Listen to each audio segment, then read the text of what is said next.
Assalamualaikum warahmatullahi wabarakatuh.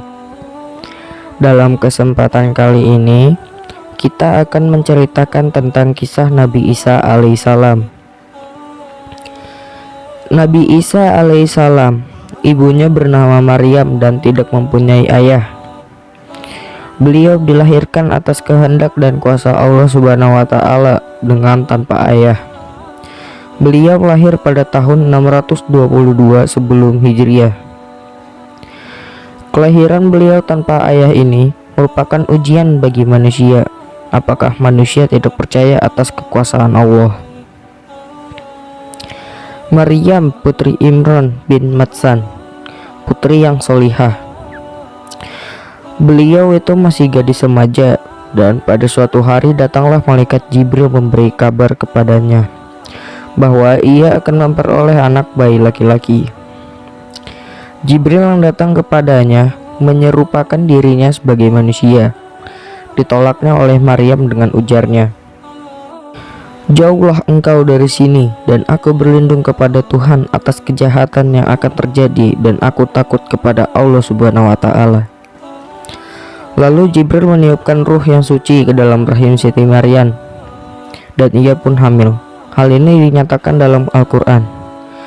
Jibril berkata, "Aku ini pesuruh Tuhanmu dan akan memberi kabar gembira bahwa engkau akan melahirkan seorang anak laki-laki yang suci." Quran Surat Maryam ayat 19. Maryam berkata, sebagaimana terungkap dalam Al-Quran. Maryam berkata, "Bagaimana aku akan mendapat anak padahal aku belum bersuami dan aku pun bukan pula orang yang jahat." Quran Surat Maryam ayat 29. Malaikat Jibril menjawab, "Demikianlah akan halnya, Tuhan engkau telah berfirman, perkara itu amat mudah bagiku, supaya kujadikan suatu tanda kekuasaan kepada manusia dengan rahmatku, dan kejadian itu adalah sesuatu yang diluluskan." Quran Surat Maryam ayat 21. Kisah ketika Maryam hamil. Setelah Maryam hamil dan makin lama kandungannya makin besar, maka gemparlah penduduk kampungnya melihat seorang anak gadis telah hamil, dan mereka menuduh Maryam telah berbuat serong dengan laki-laki. Alangkah malunya Maryam setelah hamil tanpa suami. Apalagi setelah bayi itu lahir, bertambah-tambah mereka memperolok-olokkan dan menghinakannya. Bertubi-tubi Maryam mendapat pertanyaan, "Hai Maryam, mengapa kamu sudah beranak, padahal kami melihat kamu belum mempunyai suami, sedangkan orang tuamu orang yang baik-baik. Mengapa engkau sekarang menjadi orang yang cemar?" Mendengar itu, Maryam tidak menjawab, hanya berisyarat kepada anaknya saja. Mereka tercengang sambil berkata, "Bagaimana kami disuruh berbicara sama anak kecil?" Maka dengan kekuasaan Allah Subhanahu wa taala, anak bayi ini pun dapat berbicara sebagaimana tertulis dalam Al-Quran. "Sesungguhnya aku ini hamba Allah, ia telah beri kepadaku kitab Injil, dan ia telah menjadikanku seorang nabi. Ia telah menjadikan aku orang yang berbakti di mana saja aku berada, dan ia mewajibkan aku sembahyang dan membayar zakat selama aku hidup. Dan ia menjadikan aku berbakti kepada ibuku, dan ia tidak menjadikan aku orang yang sombong atau celaka. Serta keselamatan bercucuran atasku pada hari aku dilahirkan, dan pada hari aku akan mati, dan pada hari aku akan dibangkitkan dalam keadaan hidup." Anak bayi itu Isa bin Maryam, perkataannya benar, yang dipertentangkannya mereka berselisih. Quran Surat Maryam ayat 30-34. Maryam pindah ke negeri Mesir untuk memelihara agar anaknya jangan dibunuh orang. Maka Maryam pindah ke negeri Mesir, dan di Mesir ia dan putranya tinggal selama kurang lebih 12 tahun. Kemudian mereka pindah kembali ke negeri Syam, dan setelah diangkatnya Isa menjadi Rasul sebagaimana dinyatakan dalam Al-Quran, dan diajarkan kepadanya ilmu tentang Alkitab dan ilmu pengetahuan yang lain, mengetahui isi kitab Taurat dan Injil, serta ia diutus untuk kaumnya Bani Israel. Quran Surat Ali Imran ayat 48-49.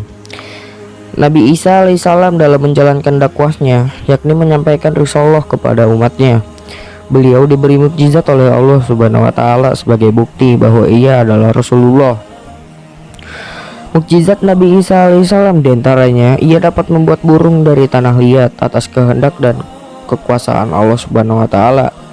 Ia dapat menyembuhkan orang buta, penyakit kusta, serta menghidupkan orang mati dengan izin Allah Subhanahu wa taala. Dapat menerangkan apa yang dimakan dan disimpan di rumah-rumah kaumnya, menurunkan makanan dari langit ketika diminta oleh kaumnya. Nabi Isa alaihissalam diangkat menjadi rasul ketika ia berusia 30 tahun. Ia berjuang menyiarkan agama yang benar, membongkar akan kesalahan-kesalahan dan kesesatan pendeta-pendeta Yahudi yang telah menyimpang jauh dari ajaran Taurat. Ajaran Nabi Isa alaihissalam tidak ada yang menyebutkan kecuali 12 orang saja. Itulah yang disebut Al-Hawariyun, artinya sahabat-sahabat Nabi Isa. Di antara sahabat-sahabat Nabi Isa itu ada yang murtad dan berkhianat seperti Yahuza, dan lama-kelamaan bertambah banyak pengikutnya. Nabi Isa alaihissalam akan dibunuh. Dalam menjalankan tugasnya sebagai rasul, Nabi Isa alaihissalam selalu mendapat tantangan dari kaum kafir. Pelopor dari kaum kafir itu ialah sahabat Nabi Isa sendiri yang murtad. Mereka berusaha menangkap Isa karena ia menyangka bahwa ia dapat menangkap Isa karena ia orang yang terdekat baginya.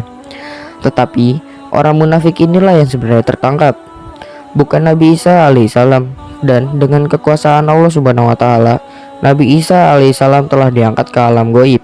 Sedangkan muka atau paras wajah si murtad ini dilihat oleh banyak orang seperti Isa alaihissalam. Kekuasaan Allah Subhanahu wa taala lebih dan melebihi segala-galanya, dan rencana manusia dapat berhasil, tetapi rencana dari Tuhanlah yang pasti terjadi dan terlaksanakan. Firman Allah Subhanahu wa taala dalam Al-Qur'an, "Adapun orang-orang yang durhaka itu, tidaklah mereka membunuh dan menyalib Isa, hanya orang yang diserupakan dengan Isa lah yang tersalib." Quran Surat An-Nisa ayat 157. Ajaran Al-Quran terhadap Isa alaihissalam. Tidak layak bagi Allah mempunyai anak. Maha suci ia apabila ia berkehendak suatu perkara, ia hanya berkata, "Jadilah," lantas terwujudlah apa yang dikehendakinya. Quran Surat Maryam ayat 35. Ajaran Nabi Isa alaihissalam sama dengan ajaran Islam tentang Tuhan atau pencipta alam semesta, sebagaimana keterangan dalam Al-Quran. Isa berkata, "Dan sesungguhnya Allah itu Tuhanku dan Tuhanmu, maka sembahlah ia, inilah jalan yang lurus." Quran Surat Maryam ayat 36. Itu tadi kisah Nabi Isa alaihissalam, dari pertama ia lahir hingga diangkat ke dalam alam gaib. Sekian dulu dari kami. Wassalamualaikum warahmatullahi wabarakatuh.